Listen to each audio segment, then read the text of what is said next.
To get started, I just added a video to my project bin that I like to drag on my timeline without an audio track. Begin by double-clicking your video to bring it up in the source panel. Over here in the source panel, click and drag the square button onto your timeline to add only the video track to it.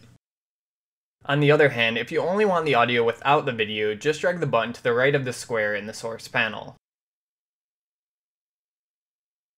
This works great, but there's an even easier way if you already have a timeline sequence.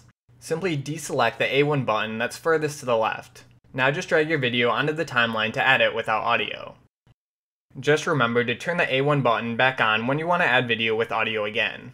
Alright, and that's it for this tutorial. Thanks for watching and see you next time.